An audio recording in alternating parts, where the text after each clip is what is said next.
सोनाक्षी की रसोई में आज की स्पेशल गेस्ट है मौसमी चैटर्जी जी। ये जी नहीं, मौसमी आंटी। ओके आंटी मौसमी, तो आज आप क्या बनाएंगी? मैं क्यों बनाऊं?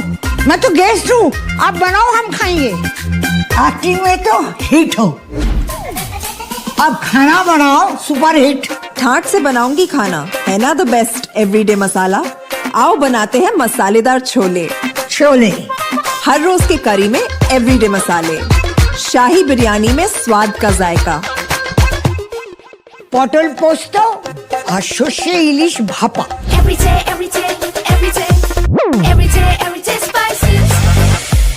साफ मसाले, खुशबू और प्योर झाग, टेस्ट से भर दे हर जुबान पे स्वाद। एवरीडे मसाले, देश का स्वाद।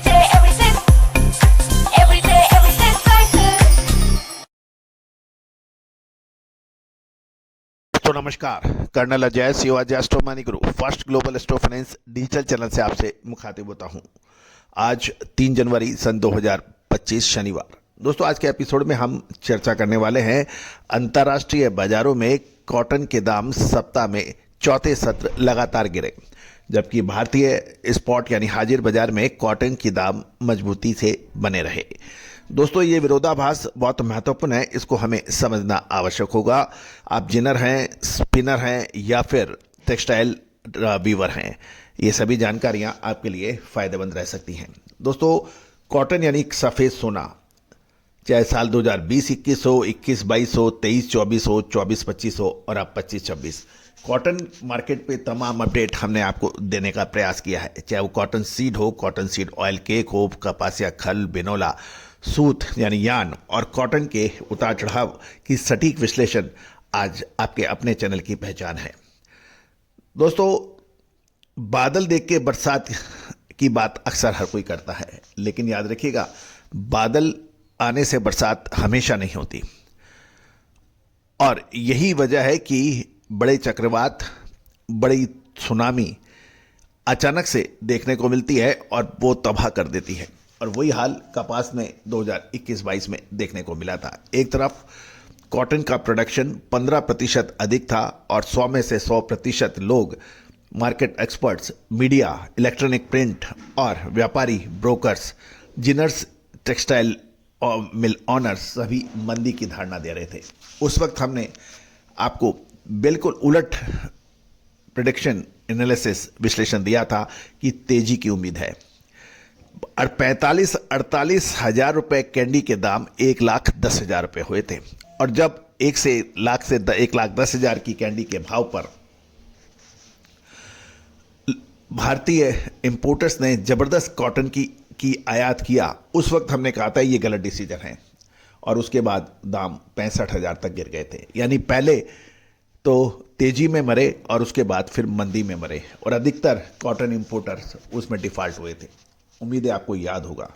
तो दोस्तों, अनुमान विश्लेषण, भारतीय अनुसंधान पद्धति और फंडामेंटल का एनालिसिस का जब अद्भुत संगम होता है तो निश्चित रूप से वो आगे था, है और आगे रहेगा, ऐसी हमारी उम्मीद है।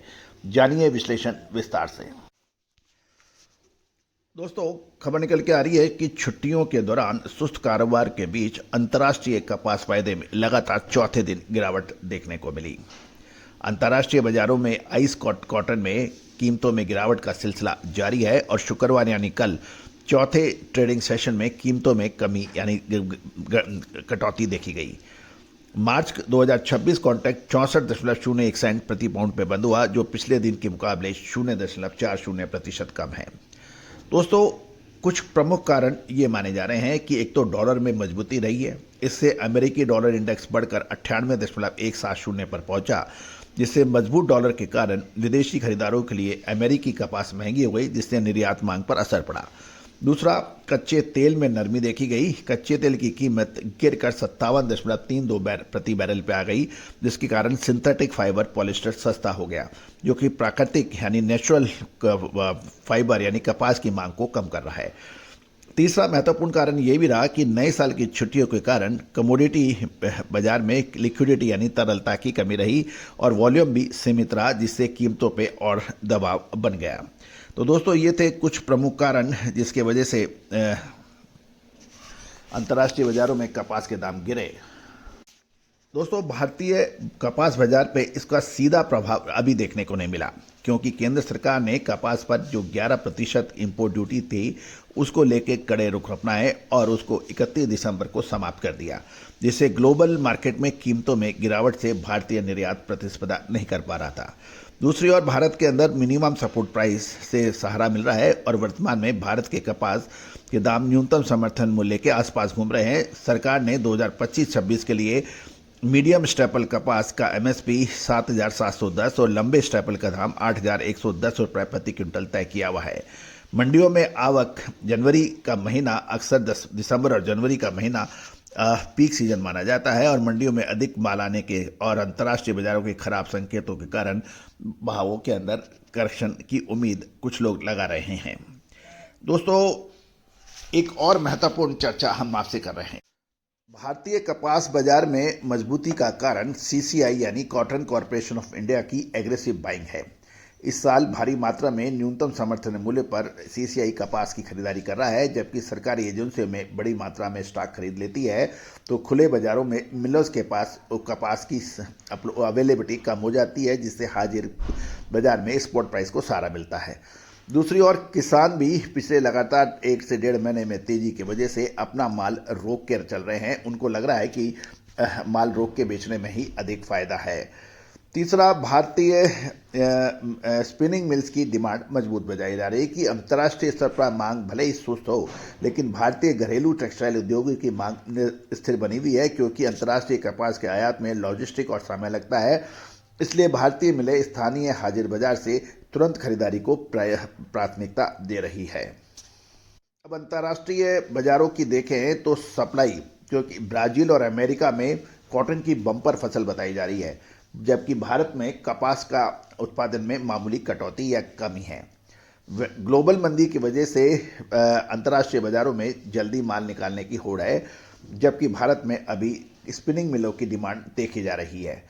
अंतर्राष्ट्रीय बाजारों में कोई सीधा सरकारी हस्तक्षेप नहीं होता है, जबकि भारत में एमएसपी के ऊपर सरकारी खरीद जबरदस्त हो रही है।